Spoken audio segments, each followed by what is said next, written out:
excited to be here. I really am, and I'm excited about what the Vigo County Library is doing, all the ways they're reaching out to the community, and I am excited about cooking in this beautiful kitchen. It really is nice. All right, Jack, here we go. Now, I'm Susie Reedy. You probably guessed that already. And this is my friend Jack, and he's going to be our videographer tonight, so just pretend like you don't see him, okay? Just pretend like you don't see him. And the reason that I was invited here this evening is because of this. This is my book, and it's called Cooking Pure and Simple. Now, let me tell you the story of how this book came to be. My husband and I, Lord willing, this July will be married 45 years. And one time, well, we don't remember for sure when it was, but all of our children were still at home, and they were little, and they were all sitting around the table. So, and they are all now grown and have children of their own, and one of our granddaughters just graduated from college. So this tells you how many years ago this has been. But in any case, one night at the dinner table, my husband said, "This is so good, you should write a cookbook." And I laughed. And so I said, but you know what? I could gather a bunch of recipes to put together in a notebook and make copies for the kids. They might enjoy that someday. So I started gathering recipes. And then let's fast forward about 20 years. Our girls especially went off to college, and they met that girl, and I know you've heard of her, that literally could not boil water. She knew, the girls in their dorm knew absolutely nothing about cooking or doing laundry or, all those types of things. So our girls taught them how to cook, taught them how to do their laundry, etc., etc. And it was about that time that I got to thinking, I wonder what would happen if we tried to publish this book. Well, fast forward again to last year, and guess what? Here it is. This was originally gathered for our daughters, but we decided that other people could probably use it too. Now, before we start tonight, I want to tell you yet another story. I used to say, I hate to cook. I absolutely hate to cook. I don't want to do it. I hate doing it every night. I just don't want to. But what I discovered, seemingly quite by accident, I was sitting in my friend's kitchen while she was cooking, was that I didn't really hate to cook. What I hated to do was clean. I hated to clean up afterwards. My friend was cooking, and she was chopping and doing all those things, and she said, I used to hate to cook with my mom. I used to absolutely hate to cook with my mom because she would get out every dish in the house, and it would be dirty, and then we have to wash it. And then my friend Jenny went on to say, so you know what I do every time? I clean as I go. I clean as I go, so when I'm done cooking, I'm also just about done cleaning. So I want to start every lesson with a clean as you go. And so I'm going to turn my back on you for a minute, and I'm going to do a couple of things. Come on, you went in there a minute ago. I'm going to run hot water in the sink. Come on, hot water.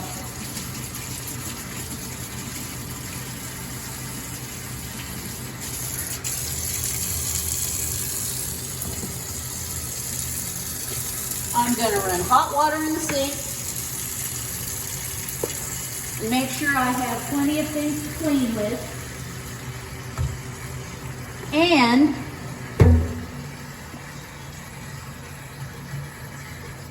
I'm going to make sure that the dishwasher's unloaded. And just between you and I and the gate post, I already checked and it is. So as we finish our various tasks, we can, and because I don't want to turn my back on you, I don't know how effective I'll be, but we're going to clean as we go, so when we're done cooking, we're done cleaning, because that absolutely revolutionized my cooking. So tonight, we're going to make our own spaghetti sauce. We're going to make our own spaghetti sauce. Now, and let me start by telling you that if you make this without meat and without some of the vegetables, it's cheaper than buying a jar. You know, if you buy your pasta or your pasta sauce at the dollar store, it might not be cheaper to make it yourself. But if you buy a nice jar of pasta sauce, it's going to be cheaper to make your own. And you're also going to know what's in it as far as additives and preservatives, possibly things you're allergic to. If that's an issue for you, you're going to know what's there. So let's go through our ingredient list first. We're going to use some ground beef. Number one, I've got about a pound of ground beef, and we could subtitle this lesson, How to Make a Pound of Ground Beef Feed 8 People. Because when we get done here, we'll have dinner for 8. And we're also going to use, used to be a 1 pound package of spaghetti. Ooh, this one still is. Most of the time they're 12 ounces anymore. We're also going to use a 1 pound package of spaghetti, and I brought these for me. They're gluten-free, but I also bought it to illustrate to you that you don't have to just use spaghetti. You can change it up. When the kids were little, we used macaroni elbows because they were little, so the kids could get a hold of them and get them on their fork or their spoon or whatever. And there are so many different shapes and sizes and kinds of pasta. You could have a different meal every time you change up the pasta. So, and then we've got some vegetables, and many of these are optional. The one thing that I put in almost every time is an onion, chopped, and some garlic. And how much garlic depends on who's eating with us. How much garlic depends on who's eating with us. And the additions that we picked for tonight were green pepper, which you'd think a pepper would give the sauce a hot, spicy taste, but green peppers and red peppers and yellow and orange, sometimes they call them, when they package them together, they call them stoplight peppers. You know, red, yellow, and green. They'll add a sweet taste to the sauce. And we also have some mushrooms that we're going to chop and add to the sauce. We'll be using either one 28-ounce can or two 15-ounce cans of tomato sauce, and I like to use the no salt added tomato sauce. That way you get to decide how much salt. My husband is a heart patient, so we're very, very picky about how much salt we put into our dishes. And just in case you ever wondered, I looked it up. A shake of salt adds 12 milligrams of sodium to your dish. So yes, I do count shakes. And we're also going to use a 6-ounce can of tomato paste. For seasoning tonight, we're going to do a little salt, and yes, it's pink. This is pink Himalayan salt, and I like to use the pink Himalayan salt because not only does it add sodium to the dish, it also has quite a number of minerals in it. And my doctor says sodium is still sodium, and yes, that's true. But if we're going to add the sodium, I like to add the minerals too. And we're also going to use some oregano and some basil. And that's the ingredient list, and I'm going to move all these things out of the way. And we'll just pick them up one at a time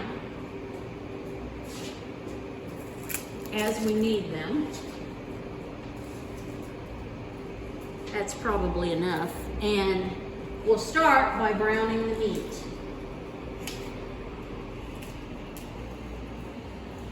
We're just going to put this in the pan. Now, let's see.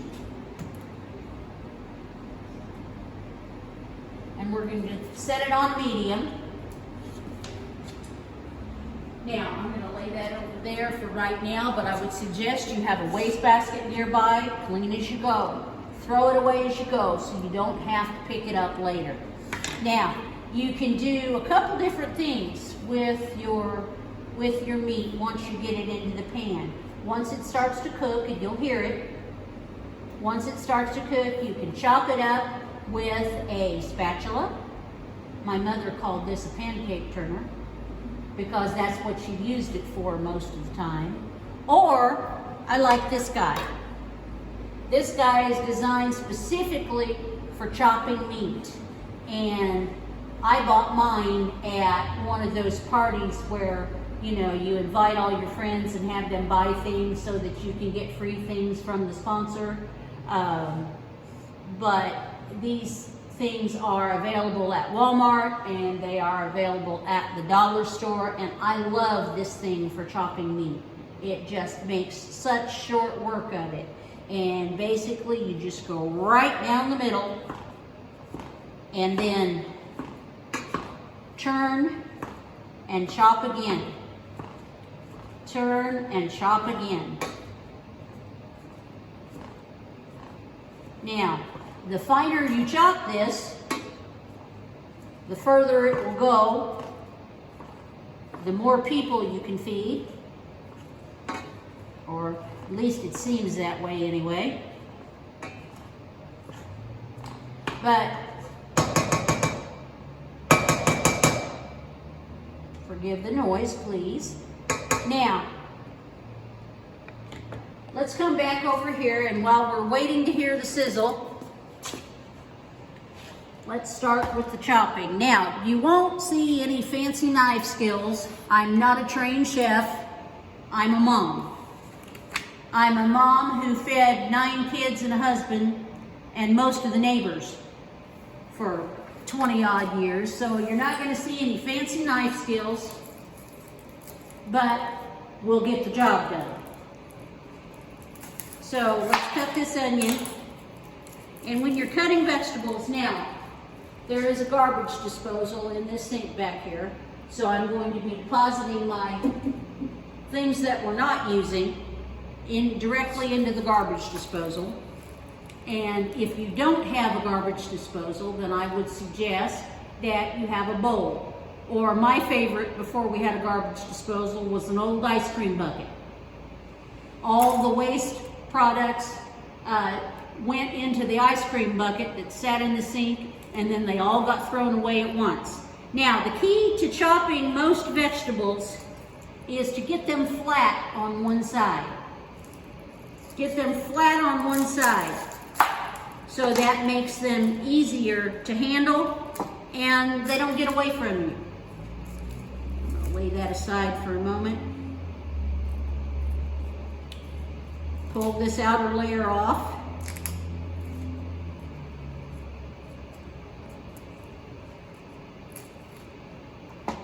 Into the garbage disposal. That outer layer is often tough.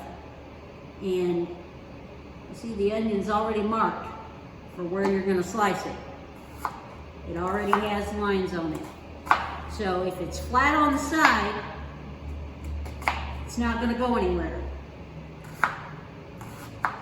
I told my little ones, my kids started learning to cook when they were very, very little, and I told them 2 things you remember when you chop. Keep your left hand away from the knife, and keep your right hand on top of the knife. No Band-Aids, no trips to the emergency room that way. Now, if you're left-handed, that would be opposite. But keep your hand on top of the knife and keep your hand behind the knife. And basically, we're just going to dice this up into small pieces. Now, I have gone as far, when the kids were little, as chopping the vegetables into very tiny pieces and then running the sauce through a blender so that the kids didn't know they were eating vegetables. But I don't have to do that anymore because my husband doesn't care. So in any case, we'll get our onion chopped, and the onion, we can go ahead and cook it with the meat because it pretty well takes the longest time to cook of all of our vegetables, probably followed by the pepper.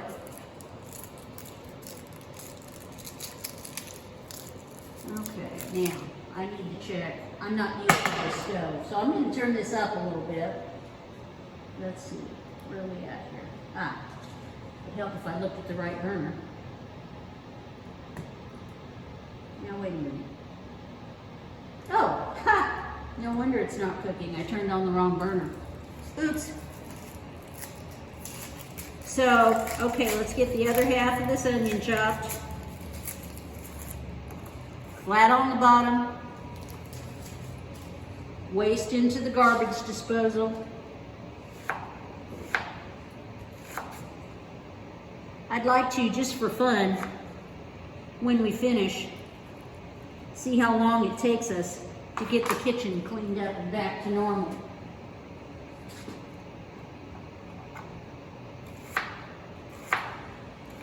As opposed to how long it would have taken before I started cleaning as I went. Right hand on top of the knife, make sure it stays on top of the knife. Left hand behind the knife.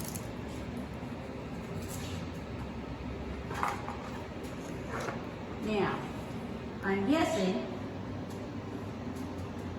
now that I have the right burner on, that we will hear this meat begin to sizzle. This is going to extend our time just a little bit because I started with the wrong burner. Now, let's start with the pepper. Now, there's a little trick to this guy. Cut his top off.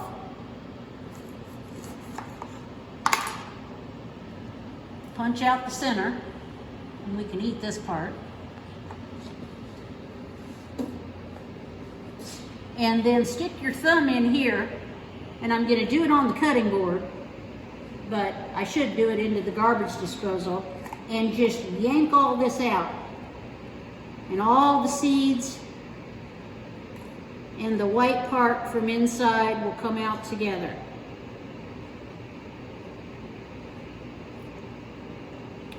Now, let me get rid of this. I'm going to turn my back on you again.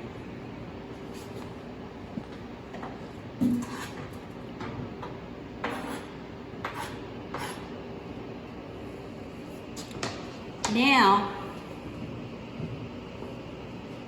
we can slice him in half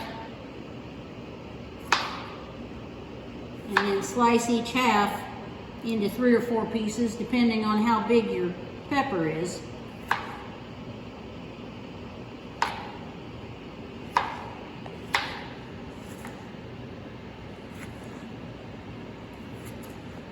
And now that everything is flat, same procedure. You got, now there's the sound I was listening for, right there. And that should have happened, 5 minutes ago, 6 or 7 minutes ago maybe. Okay, now that we've got all the pieces kind of in the same shape, we can just go across all of them. Again, your dominant hand, your right hand on top of the knife, your other hand behind the knife.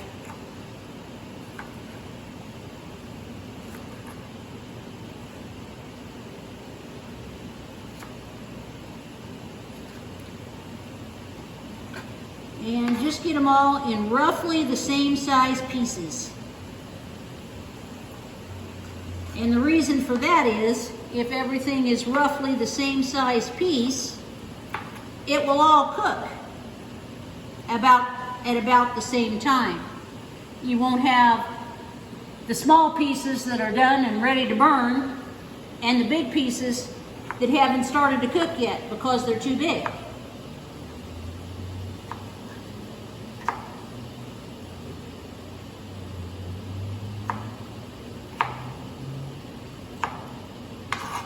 All right, not perfect, but roughly the same size pieces. Now, let's get these guys in here.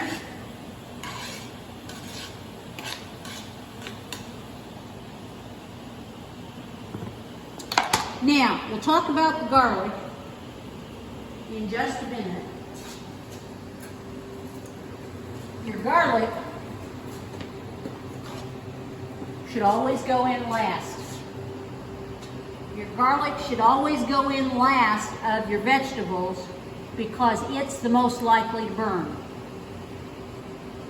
It is the most likely to burn. Once you can smell garlic, it's done. Once you smell the scent of garlic, don't go any further, or you're going to have little black bits of garlic that taste really bad. But we'll get to him in a minute.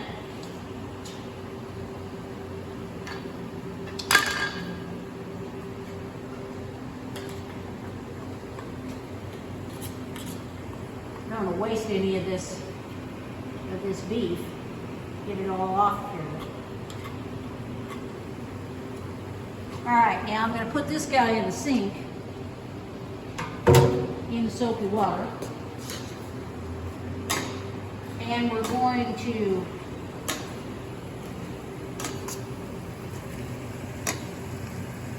it's kind of a push and roll movement. Kind of a push and roll. Push with the spatula and roll it over, and you can see, I'm going to hold this up for you so you can see,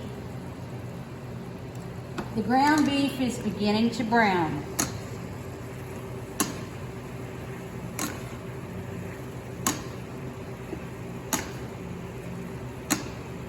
So we want the ground beef to be brown, no pink, no pink at all. And we want the vegetables to be soft. And because I'm not sure, I'm not used to this stove, I don't know exactly how long that's going to take. But usually about 10 minutes. Usually about 10 minutes. And by the way, I didn't look for one ahead of time, but if I had, if you put a lid on this, it will hold the steam in and help it cook a little faster. If you're really in a hurry, if you've got a hungry family sitting at the table saying, "When's it going to be ready?" A lid will help it cook faster. Okay, now, while this is finishing, let's get our pasta water on. Okay, we're just going to fill the pot with cold tap water.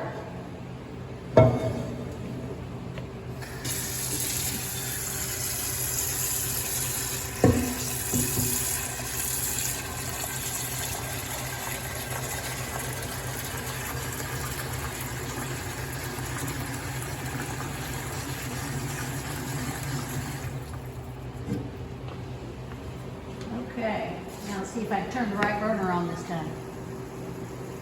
Okay. Front, right. Turn that on high. And this is really fancy. Now at home I don't have a pasta strainer. So I just, once the water is boiling, throw my pasta directly into the water. But here we have a fancy pasta strainer. So we're going to set that in there, and then when you pull it out, your pasta is drained for you. It's really nice. I may have to get one of those. So now we need to wait until the water has come to a rolling boil. A fast rolling boil, because if you put your pasta in there before that, it's going to be a mushy, stuck together mess.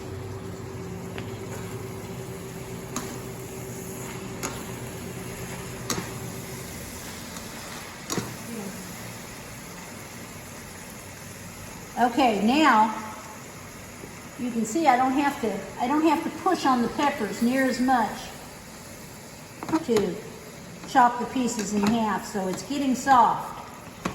Now there's not a lot of fat or grease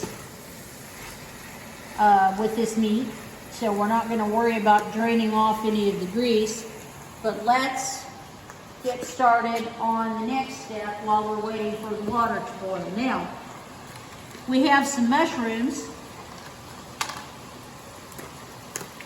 and these are nice fresh mushrooms. You can't always get fresh ones.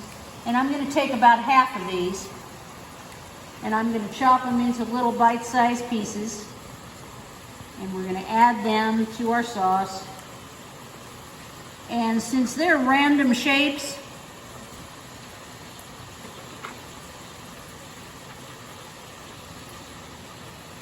now if they were whole, they'd be round. So the same thing that we talked about before, slice them in half so they're flat on one side so they don't get away from you. But these are already sliced so they're flat. Now we could just leave them in the sliced pieces like they are, or especially if you have little ones, I like to chop them into itty bitty pieces. So we're just going to kind of put them in a pile and chop across.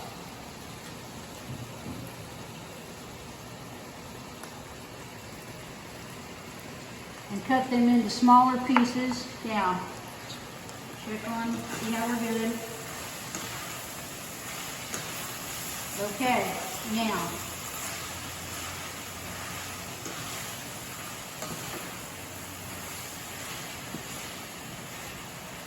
see all the moisture has gone out of the bottom of that pan, or just about.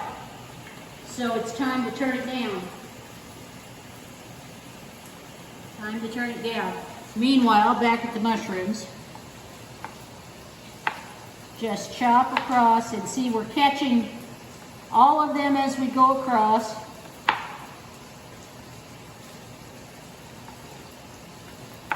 Getting them into nice, small, bite-sized pieces.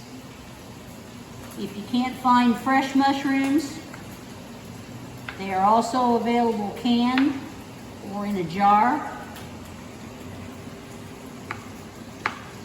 All right, now let's take and turn the board and go the other way. Nice, small, bite-sized pieces. All right. Now let's get these guys in here.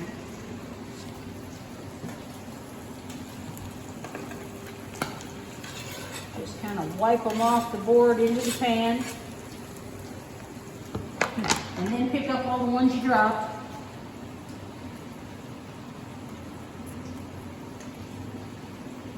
And let's get them stirred in.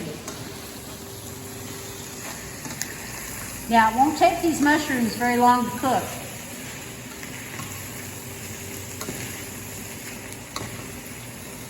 Because they're not hard like a pepper or an onion. They're already soft. So it's not going to take them very long to cook. So get them all mixed in. Now it's time for the garlic.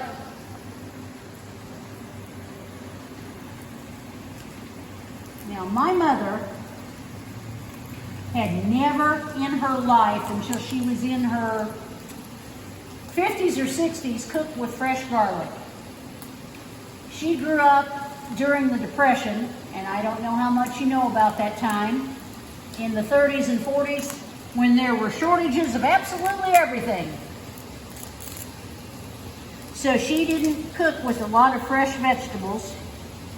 So she used garlic powder or garlic salt, and I actually taught my mother how to cook with fresh garlic. So now I'll teach you. So you see the garlic comes in a bulb, that's called the bulb, and then the little sections, which are called cloves of garlic, split off. And 1 clove of garlic is equivalent to roughly a teaspoon of the garlic you buy in a jar, which I used to use a lot, but then when I used fresh, I realized there was no comparison, that it just fresh tastes so much better. And pretty much with anything, fresh tastes better. Okay, we need to keep an eye on this guy. He's getting dry, so I'm actually going to turn this off.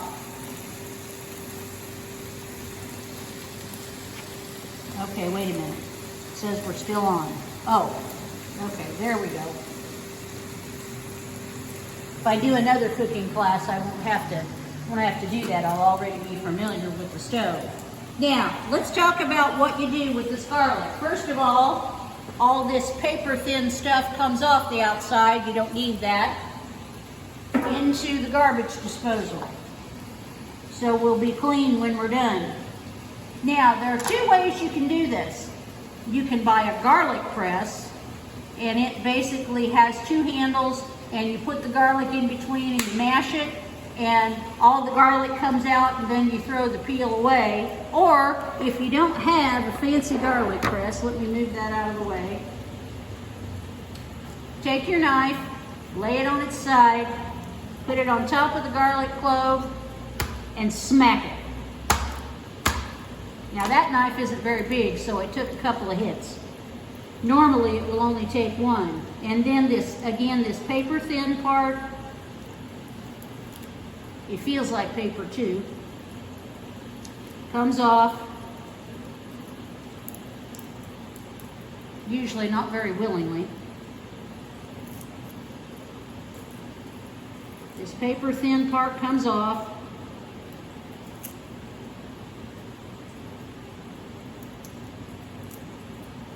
And you have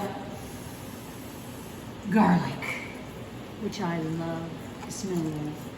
Absolutely love. Now you've got this big clove of garlic. Waste into the garbage disposal. And then we're just going to take our knife and chop him up into as tiny of a piece as you can possibly get, because you don't want a great big bite of garlic. I don't know, you might like it, but I don't think so. You don't want a great big bite of garlic. Now, same as we did with the mushrooms, chop one way and then the other. And with the garlic, it might be worth going each way twice, because you want little pieces. A piece of the paper escaped. So we need to get rid of that.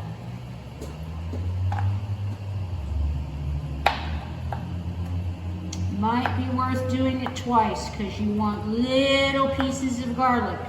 All right. Into the pan.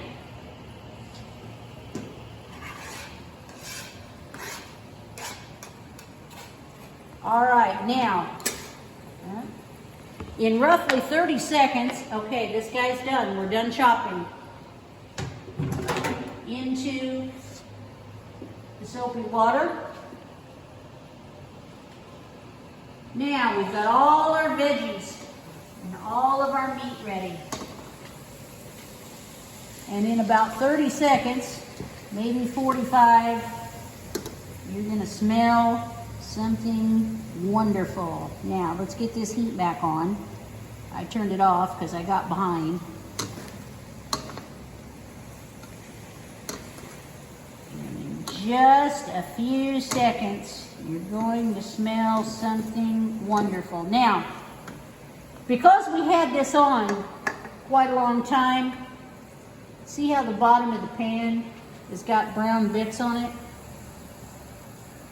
We're going to use all those because those are flavor.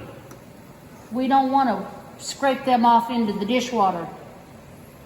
We want to use them because they taste good. All right? So I want to do, well, two things. First of all, I need a cup.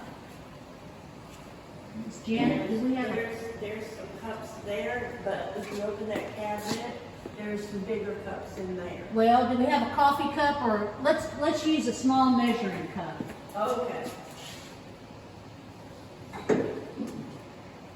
Because we got behind and our brown bits are on the bottom of the pan, I'm going to take just a little bit of this pasta water, a little bit of this hot water, and I'm going to dump it in the bottom of the pan.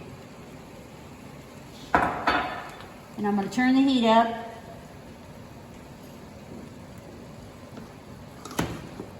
And you'll notice that all that flavor is coming up off the bottom of the pan.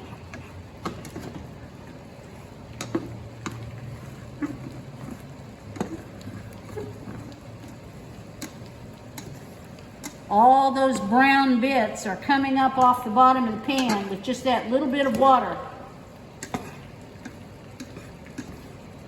The official term for that is called deglazing the pan.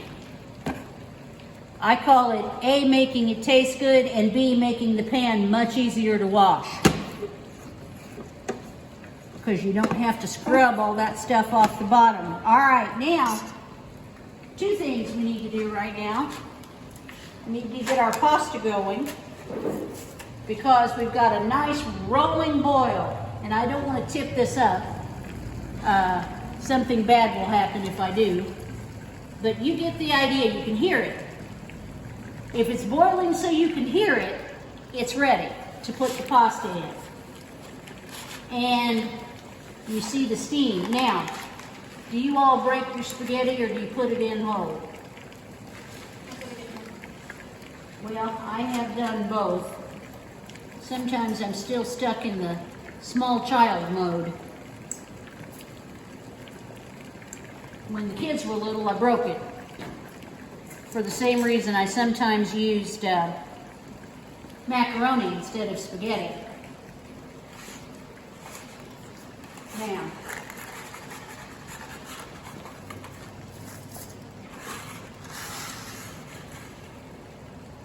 all right, don't want to waste any of that spaghetti. Now, let's get this down into the pan. The part that's in the water will soften pretty quickly, she said. Where'd my spoon go?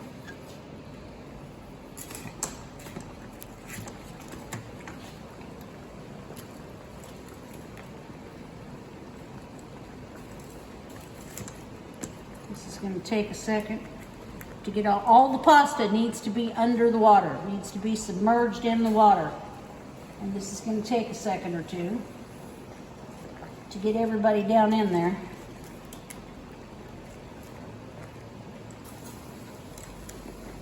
There we go. There we go. I'm not used to finding a whole 1 pound box of pasta anymore. Normally you can't get that much.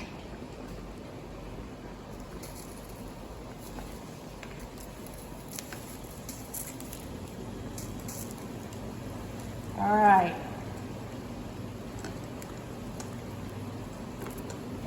everybody into the pool. Get all that pasta down into the water. Now,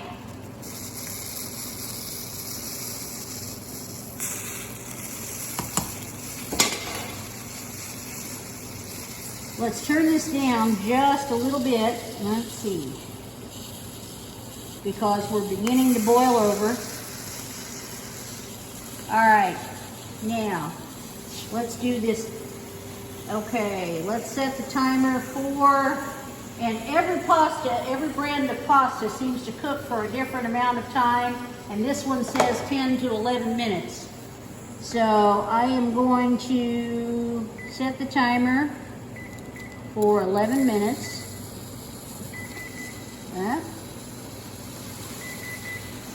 Okay, press timer, it says, and start. No? Okay. Can somebody set a timer on the phone for me, because I want to... Yeah. Okay. How long? Let's do 10 minutes now, please. Now,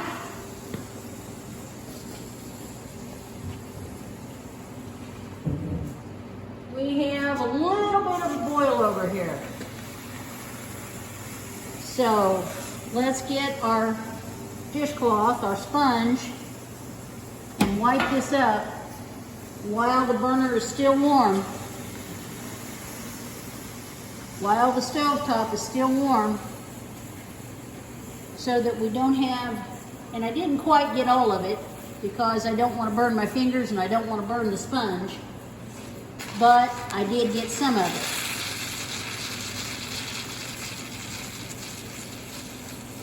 Okay.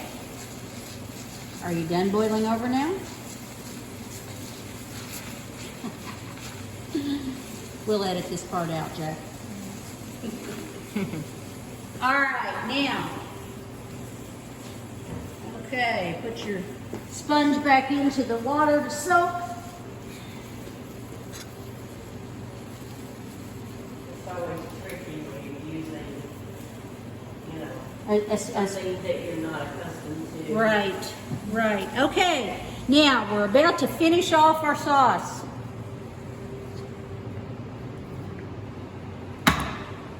Either one 29-ounce can or two 15-ounce cans of tomato sauce. Oh, knock it off.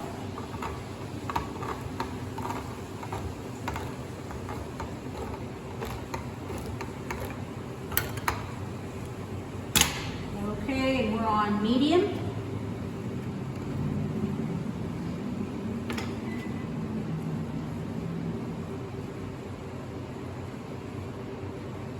And then we're going to take this can, or our two 15-ounce cans, and fill them with water.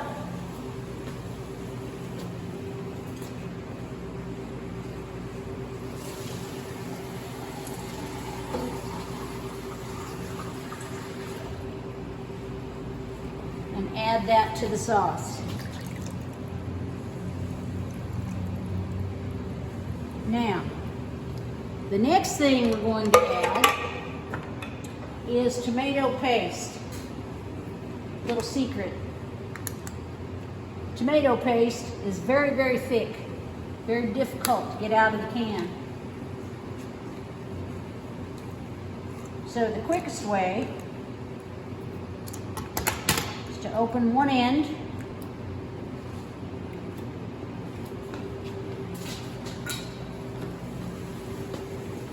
Then turn your can upside down over the pot and open the bottom as well.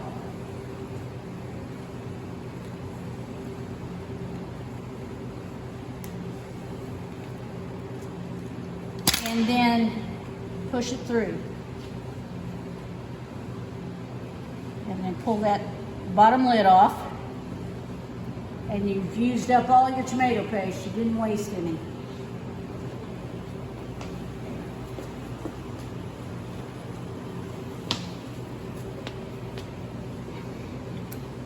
And I did it again. I turned on the wrong burner. Good grief. We'll never get done. We'll have spaghetti for breakfast. All right, now the only thing we have left to add is the seasonings.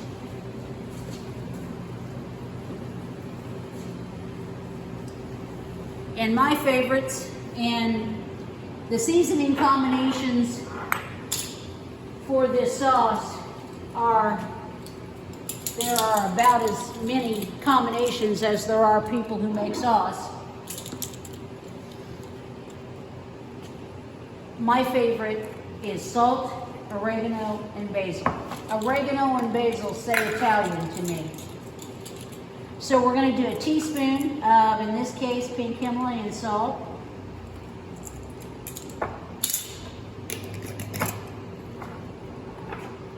A teaspoon of oregano.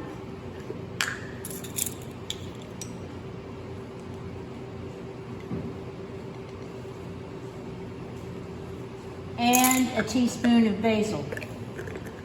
Those are the flavors that say Italian to me.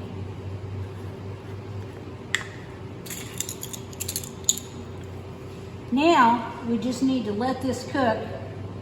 Now, this basil doesn't look like basil you'd buy at the store because it came out of our garden. It was dried from our garden, so it's not necessarily nice even pieces, because sometimes the cook is not very patient. Now we're going to stir in all those seasonings and let it cook. Make sure I have the right burner on. Do I? Yes, I do. No, I don't. Yes, I do.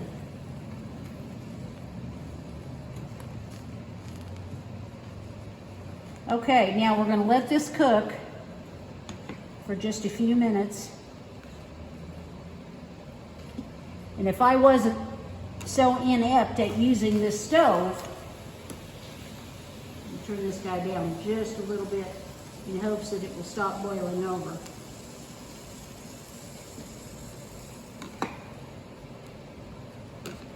You will notice that the longer this cooks,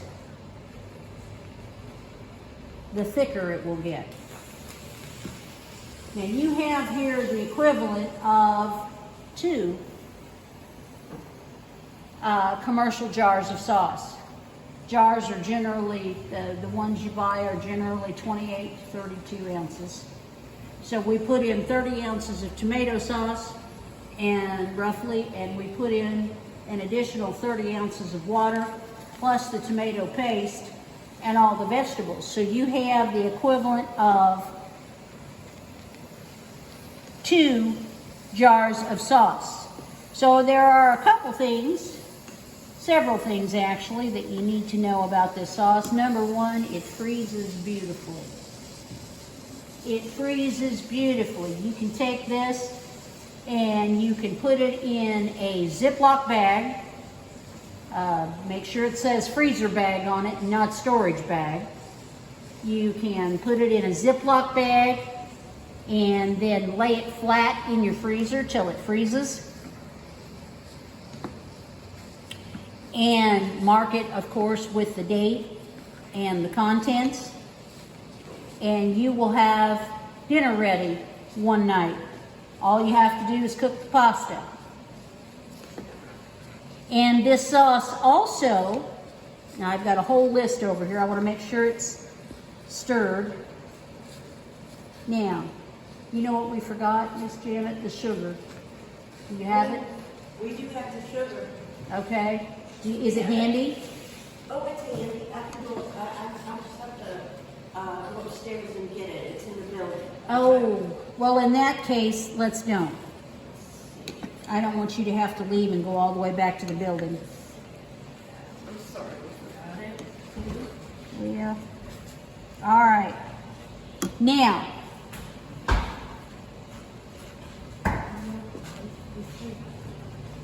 if you taste your sauce, did you find any? Is there coffee over here? If there's coffee. If there's coffee, there's generally creamer and sugar. I don't think we have any coffee out here. We have it upstairs. Ah, you kept it up there for yourself, didn't you? Well, no, people with a scheduled meeting room. Ah, They okay. actually use the kitchenette to make their coffee. Okay, I see. And that kind of thing. Well, Uh, a little trick with your spaghetti sauce. Take a little bit on a spoon, stick your finger in it like that, and taste it. And if it bites you just a little bit, if it's just a little bit too much acid, add 2 tablespoons of sugar or honey. Sugar or honey, either one. And it will taste absolutely wonderful. Now this one's not too bad. So actually I think we could get away with no sugar. All right, how much time on the timer? 15 seconds. Oh, perfect. Perfect, perfect. All right, so we're almost done. Now, as I was saying, I'm gonna go back over here. This sauce freezes beautifully. So you can put half of it on tonight's spaghetti and half of it into the freezer. And it's not only good for spaghetti. Spaghetti or any pasta for that matter. And you can also buy frozen meatballs or make your own. There is a recipe in Cooking Pure and Simple for meatballs. And then you can either serve the sauce in meatballs over pasta, over rice, or as a sandwich with a little Parmesan cheese and maybe some cheddar cheese or mozzarella cheese on top on sub buns. And it also makes a wonderful pizza sauce. Makes a wonderful pizza sauce. Okay, did the timer go off? Yes, it did. Okay, all right. So,